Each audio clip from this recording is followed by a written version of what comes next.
Assalamualaikum warahmatullahi wabarakatuh. Selamat berjumpa kembali dengan saya pada mata kuliah Sistem Penghantaran Obat. Semoga kita selalu dalam kondisi sehat walafiat. Pada kesempatan kali ini kita akan melanjutkan diskusi kita tentang sistem penghantaran obat oral, di mana obat-obat yang dihantarkan secara oral memiliki banyak sekali keuntungan, tantangan, serta hambatan. Nanti kita akan diskusikan pada topik diskusi kita kali ini. Sistem penghantaran oral ini sangat menarik sekali. Kenapa? Karena hampir semua obat dideliverikan secara oral. Hampir 90% obat yang diproduksi di pasaran itu dikonsumsi secara oral. Bisa sediaan berupa sediaan solida, ataupun sediaan liquida. Ketika kita berbicara dengan sistem penghantaran secara oral, banyak sekali hal-hal yang perlu kita perhatikan, antara lain bagaimana suatu obat ini diabsorpsi, bagaimana sistem penghantaran obat, bioavailabilitas, kemampuan permeasi, eksipien, dan yang lainnya. Segala hal yang akan kita diskusikan ini nanti berkaitan dengan bagaimana suatu obat itu ketika kita konsumsi secara oral, kemudian bisa diserap dan bisa menimbulkan suatu efikasi. Sebelum kita berdiskusi lebih lanjut terkait dengan sistem penghantaran obat secara oral, yang perlu kita perhatikan terlebih dahulu adalah kita pahami sifat fisiologis, keuntungan, serta hambatan dari saluran pencernaan kita. Karena ketika kita mengkonsumsi obat secara oral, otomatis obat itu akan melewati seluruh saluran pencernaan. Beberapa hal terkait dengan saluran pencernaan, behavior dari suatu obat harus kita pahami secara mendalam agar tidak terjadi suatu gagal paham dalam kita mendesain, merancang suatu sistem penghantaran obat secara oral.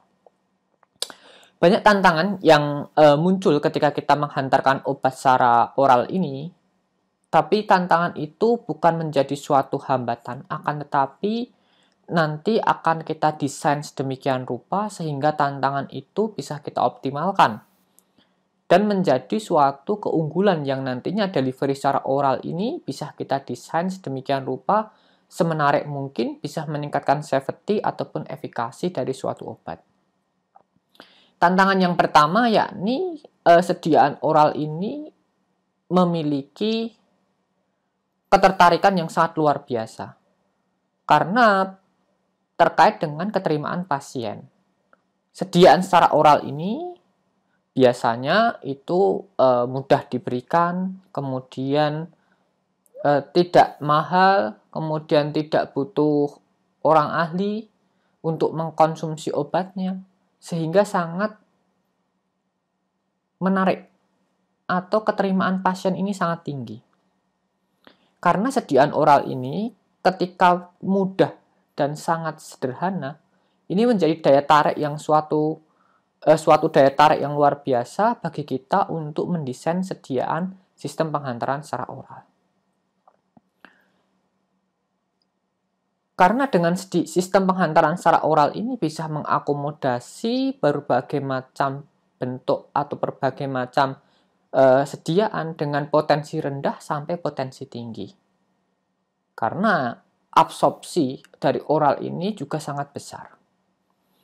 Oke, salah satu tantangan yang dibutuhkan keterimaan yang tinggi ini nanti harapannya kita bisa menghantarkan suatu sediaan ini agar sediaan yang biasanya dihantarkan secara oral ini mampu meningkat safety dan efikasinya. Kemarin sudah kita diskusikan terkait dengan pengantar sistem penghantaran obat, bagaimana konvensional delivery system ini bekerja di dalam tubuh kita. Harapannya dengan orally drug delivery system ini kita bisa mentargetkan suatu obat ini pada tempat atau pada kecepatan tertentu sehingga mampu meningkatkan safety ataupun efikasi. Untuk pasien compliance-nya tidak akan berubah karena sama-sama digunakan secara oral. Oke, tantangan yang kedua yakni keterbatasan dalam hal kelarutan. Nah, ini perlu diperhatikan sekali karena sediaan-sediaan yang memiliki keterbatasan dalam hal kelarutan ini ini nanti akan bermasalah terutama pada proses absorpsi. Kenapa? Karena obat-obat yang memiliki kelarutan rendah itu membutuhkan volume yang banyak untuk melarutkan suatu obat.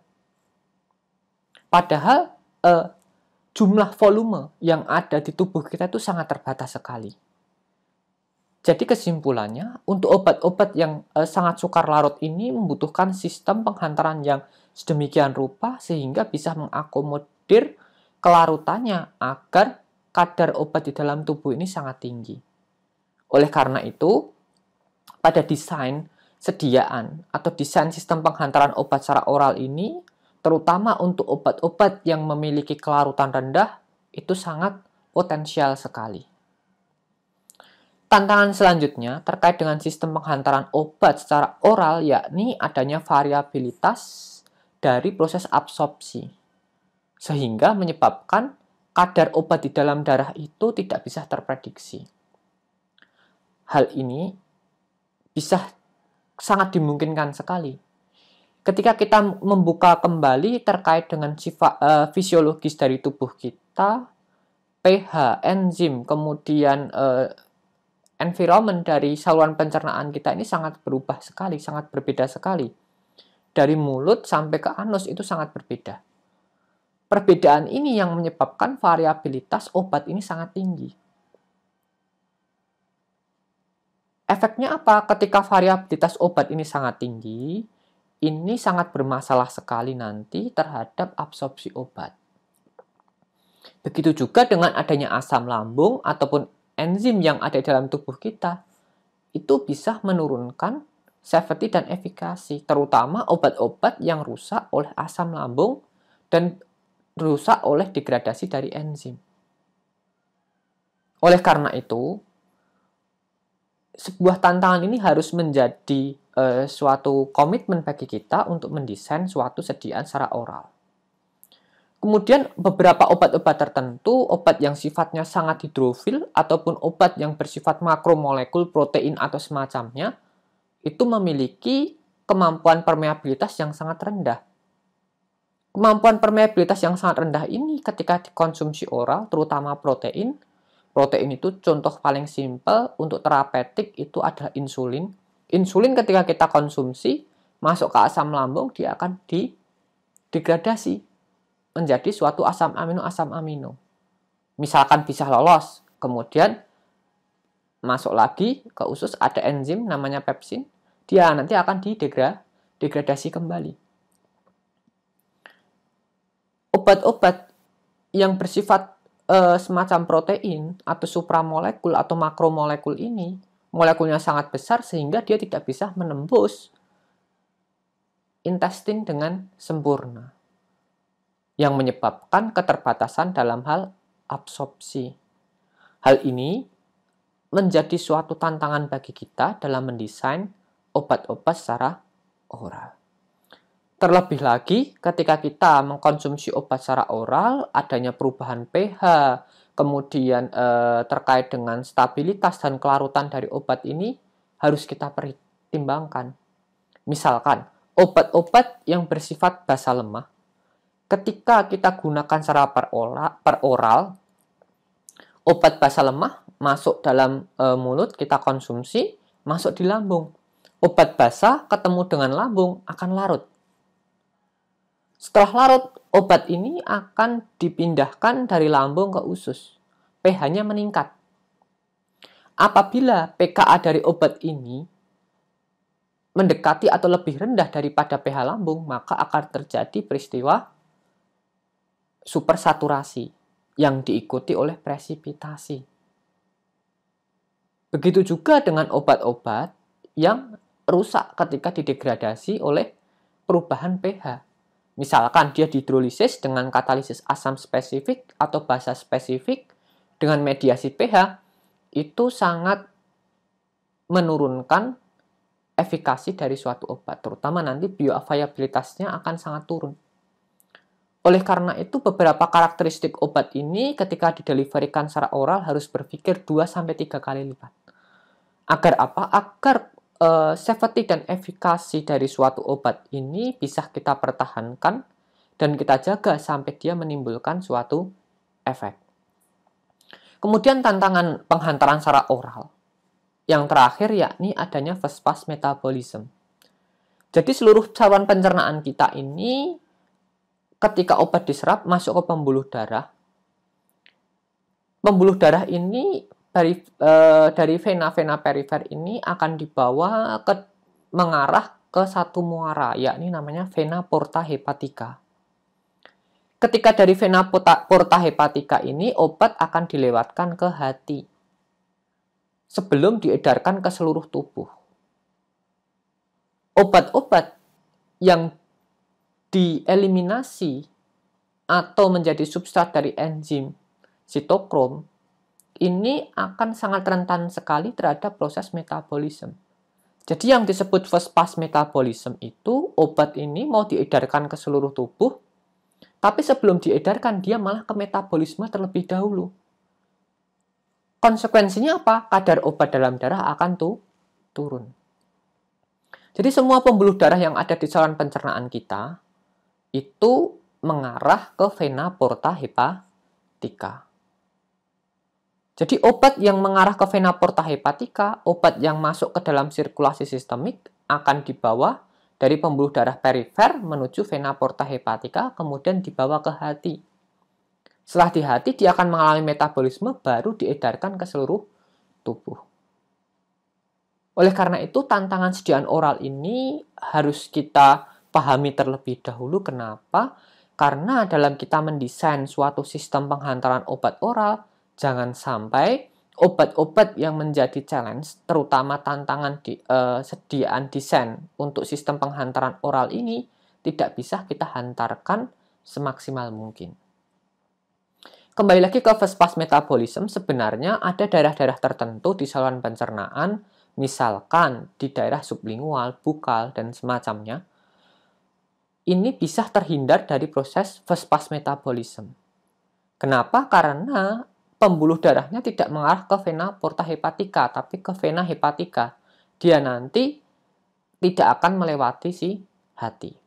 Begitu juga dengan rectal delivery system, penggunaan suppositoria.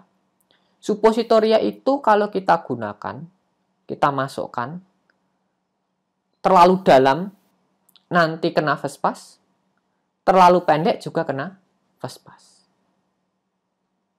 Tapi ada satu cara kita menggunakan suppositoria agar suppositoria ini tidak kena first pass metabolism. Bagaimana? Kita masukkan si suppositoria sedalam 2/3 dari jari kita. Jari kita ada 3 ruas, 1, 2, 3. Masukkan di sampai 2/3-nya. Anda masukkan hanya 1/3 ini, nanti kena first pass. Sedalam 3 jari juga kena first pass. Jadi masukkannya sedalam 2/3 jari. Jari orangnya, bukan jari orang yang memasukkan. Jadi bukan jari temannya yang memasukkan, bukan. Tapi jari orangnya itu ketika memasukkan suppositoria. Nah, beberapa tantangan ini nanti harus kita rancang sedemikian rupa, kita pahami terlebih dahulu dalam mendesain suatu sediaan oral. Otomatis ketika kita mendesain suatu sediaan oral, kita harus pahami karakteristik dari bahan aktif yang akan kita desain. Kalau kita tidak memahami karakteristik dari bahan aktif, otomatis kita tidak akan bisa mendesain sediaan oral ini dengan tepat. Sehingga safety dan efikasinya tidak akan bisa meningkat. Tolak ukur dari safety dan efikasi ini yakni bioavailabilitas dari suatu obat. Oke, kita kembali sedikit mereview terkait dengan sistem pencernaan kita, yakni ketika kita mengkonsumsi obat, ini orally delivery system berarti melalui saluran pencernaan sehingga daerah mulut ke atas dan daerah rektal saya eliminasi. Yang pertama, obat ini akan masuk ke dalam lambung. Tadi kita sudah mengenal tantangan dari segi obat, sekarang kita akan diskusikan terkait dengan tantangan dari segi lingkungan atau kondisi tubuh kita.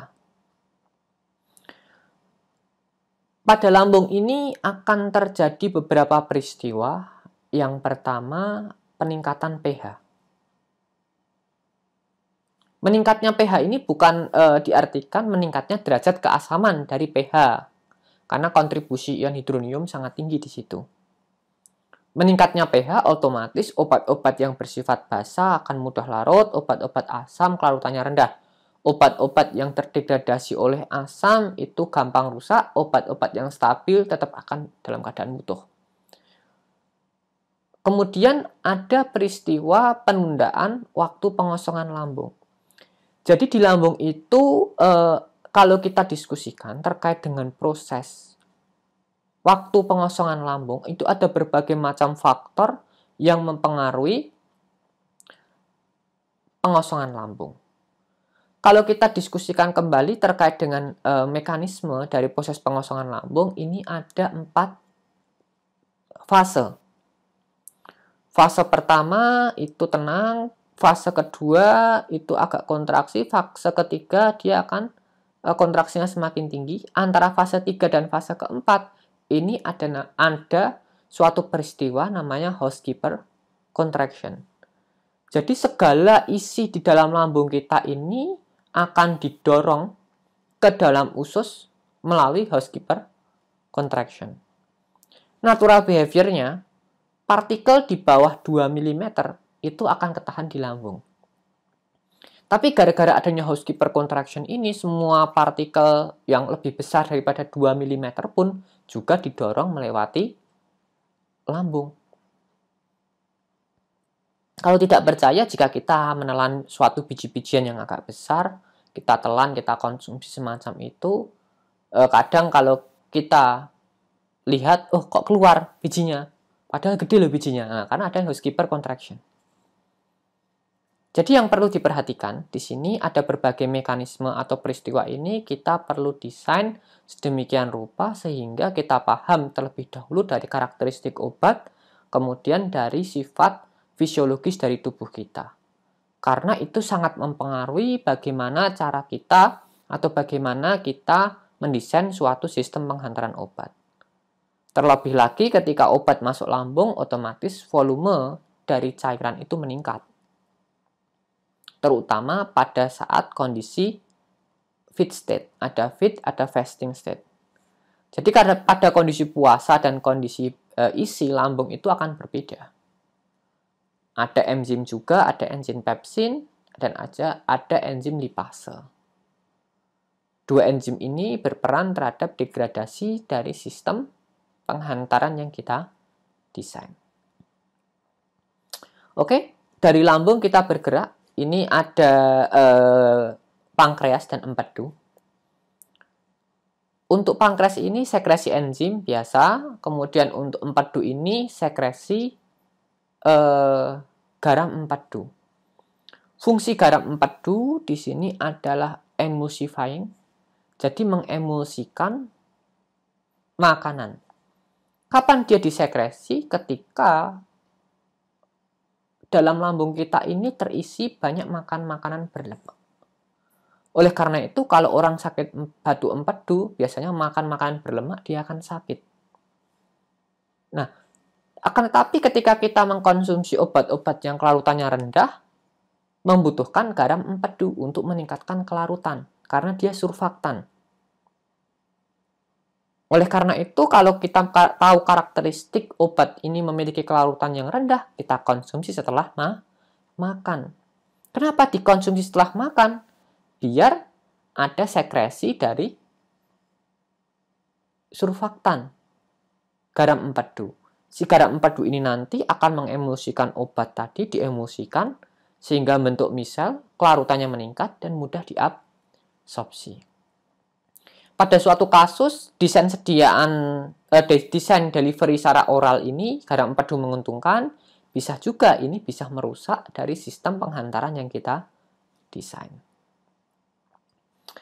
Oke, kita bergerak lagi ke bawah, ini masuk ke dalam bagian atas intestin, ada duodenum dan jejunum. Pada kondisi di duodenum dan jejunum ini akan terjadi beberapa peristiwa. Yang pertama, kapasitas buffer meningkat. Obat-obat yang dikatalisis oleh asam spesifik dan basa spesifik pada proses degradasinya harus diperhatikan. pada kondisi obat masuk di daerah intestin ini, kemudian peningkatan osmolaritas, kemudian peningkatan dari kandungan empedunya, karena empedu itu dieskresi mulai setelah di lambung dia akan dieskresi, jadi di duodenum dia akan dieskresi. Kemudian karena pH-nya cocok sekali, pepsin dan lipase ini akan meningkat. Nah, beberapa peristiwa ini perlu kita perhatikan terkait dengan kita dalam merancang atau mendesain suatu sistem penghantaran obat. Jangan sampai kita gagal mendesain gara-gara kita tidak paham lingkungan atau kondisi dari saluran pencernaan kita. Kemudian setelah dari usus halus kita geser ke usus besar, itu nanti pH-nya atau keasamannya akan menurun. Kemudian ada peningkatan buffer capacity lagi, kemudian ada peningkatan dari garam empedu dan adanya mikroorganisme di daerah kolon. Mikroorganisme yang di kolon ini nanti bisa kita manfaatkan sebagai rancangan dalam kita mendesain suatu colon targeted drug delivery system.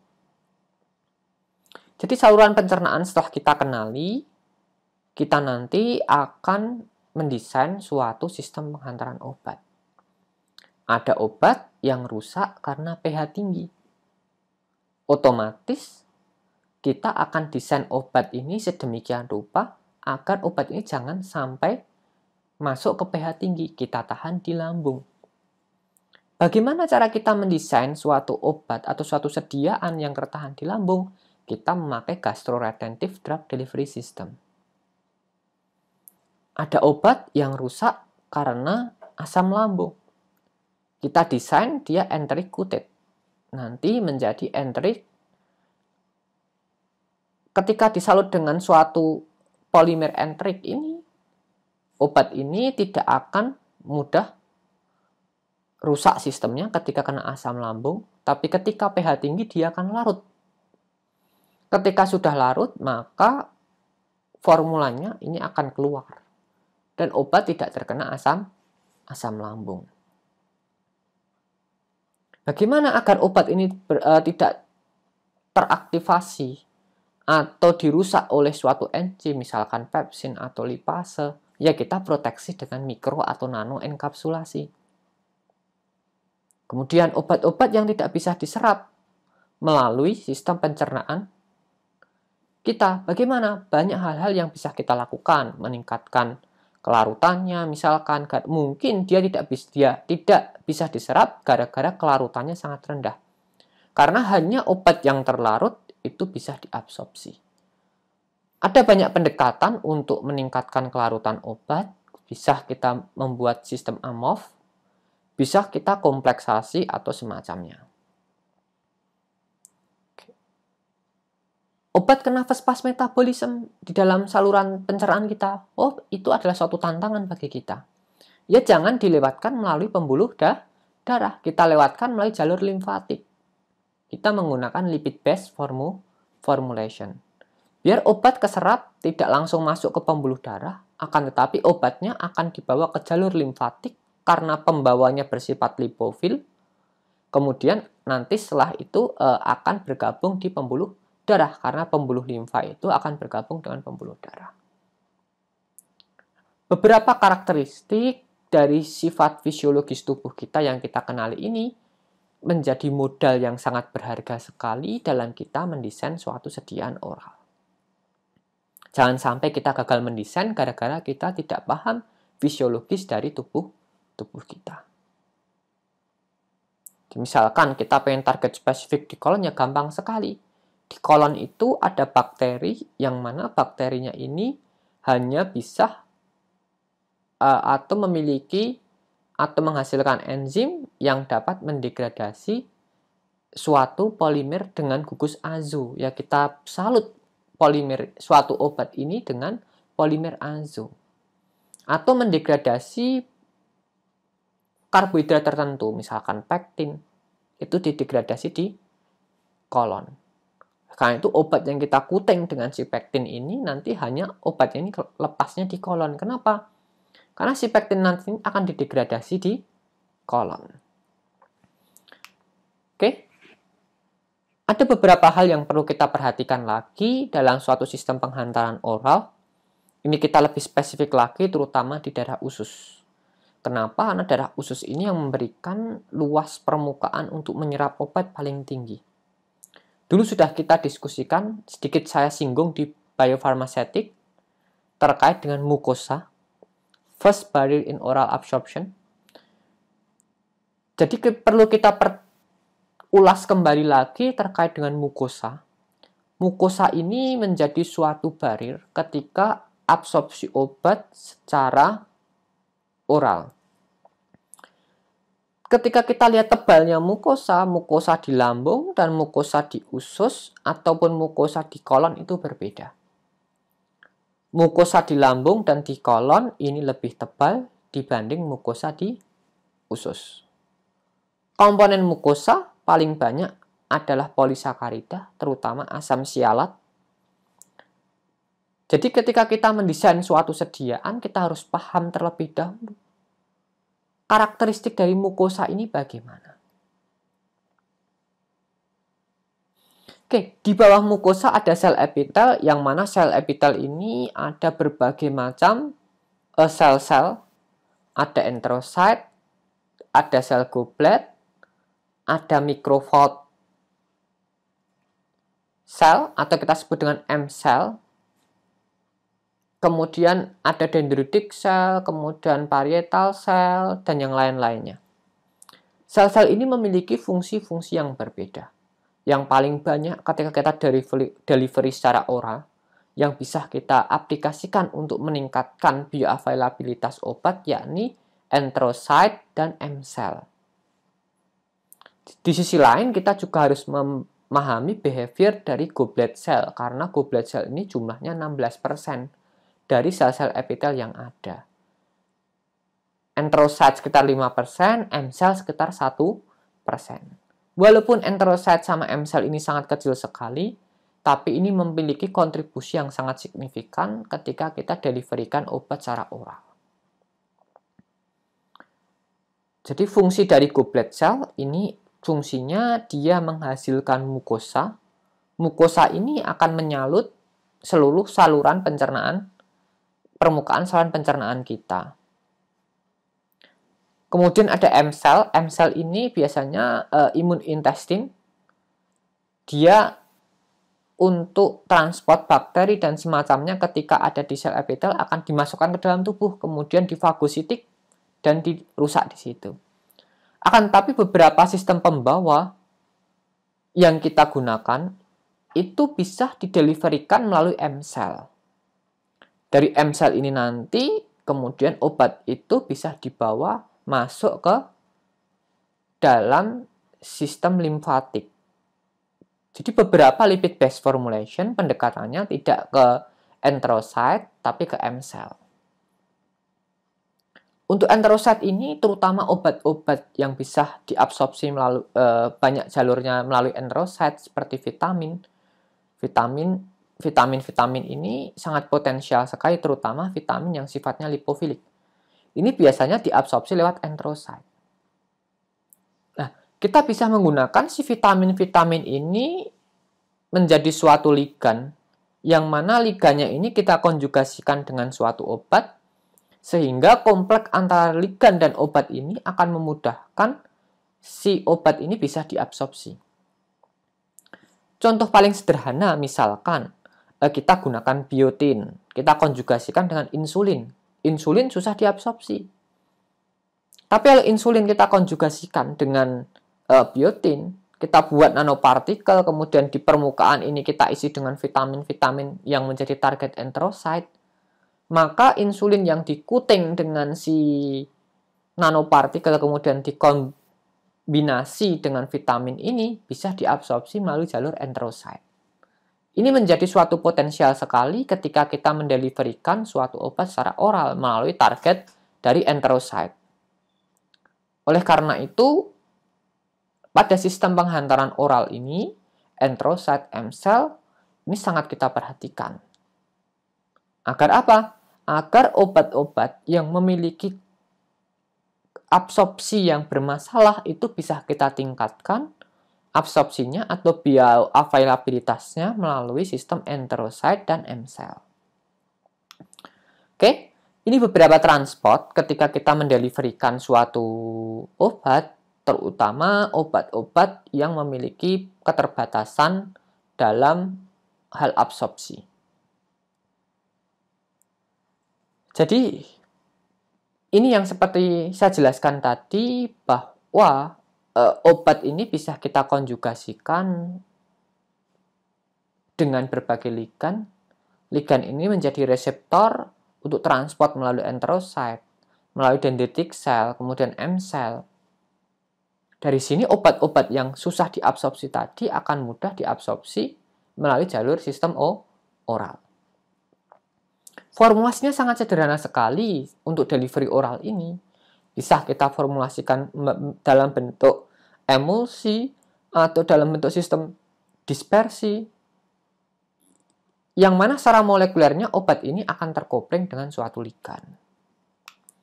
Oke, ini beberapa hal terkait dengan perubahan dari sistem pencernaan kita. Jadi intinya, saluran pencernaan kita ini sangat variatif sekali. Misalkan di lambung volumenya juga berubah-berubah, beda usia beda volume, kemudian beda umur juga beda volume, jenis kelamin juga beda. Ketika kita makan berbeda juga kondisi lambungnya berbeda. Begitu juga dengan pH, kemudian waktu pengosongan lambung, volume dari saluran di usus, dan seterusnya. Ini sangat variatif sekali. Kita harus memahami dulu kondisi variabilitas ini untuk mendesain suatu sistem penghantaran obat yang tepat.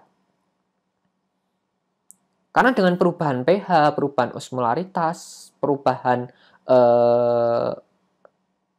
kondisi yang ada di saluran pencernaan ini menjadi modal ketika kita mendesain suatu sediaan oral. Oke.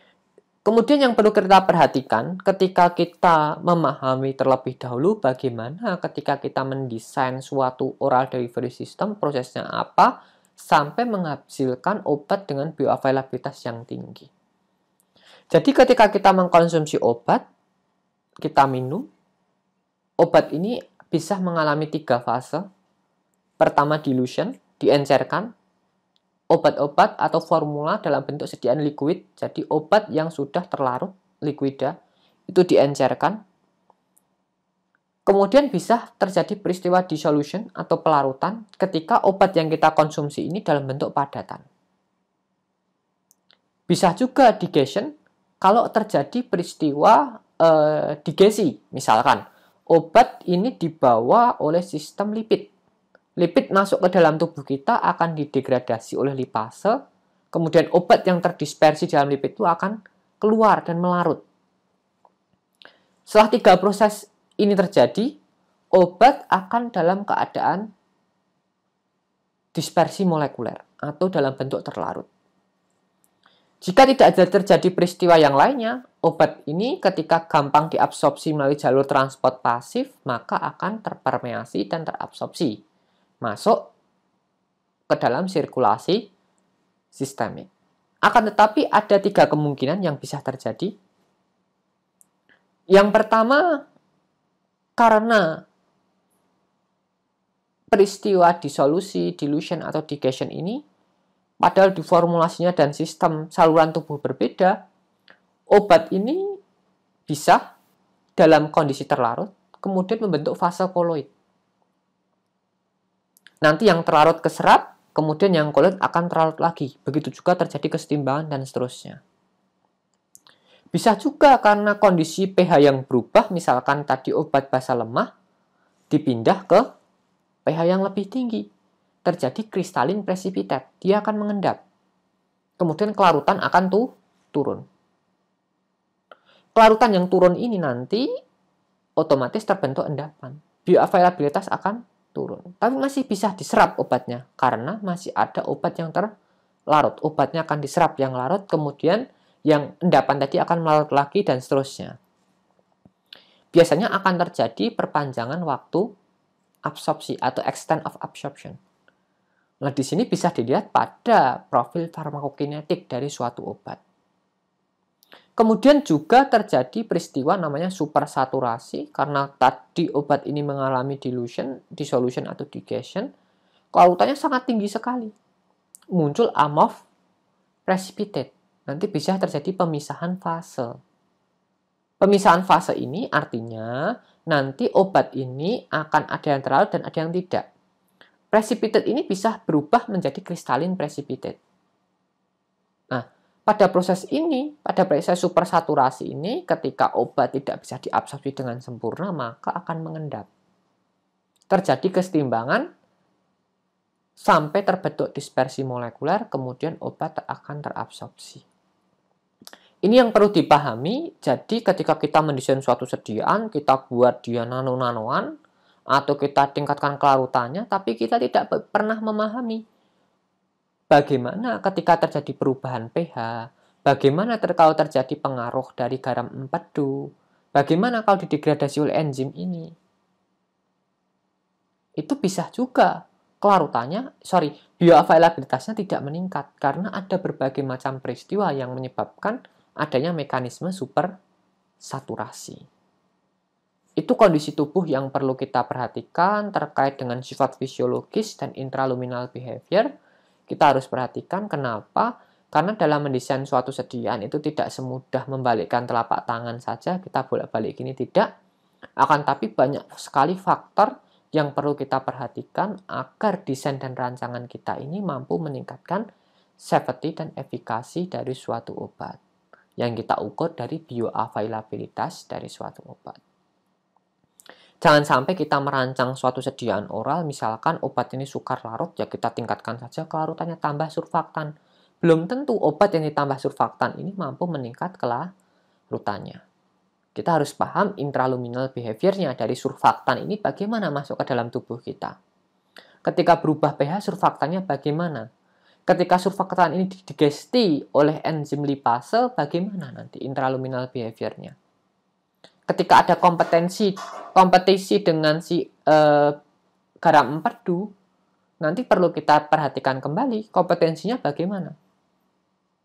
Beberapa karakteristik ini nanti bisa kita gunakan sebagai modal penunjang. Selain modal dasar kita pahami sifat fisiologis, modal penunjang adalah kita pahami intraluminal behavior dari suatu obat ketika kita deliverikan secara oral. Oke, mungkin itu bagian pertama dari kuliah sistem penghantaran secara oral ini. Nanti kita akan lanjut di bagian kedua. Semoga kita dalam kondisi sehat selalu. Assalamualaikum warahmatullahi wabarakatuh.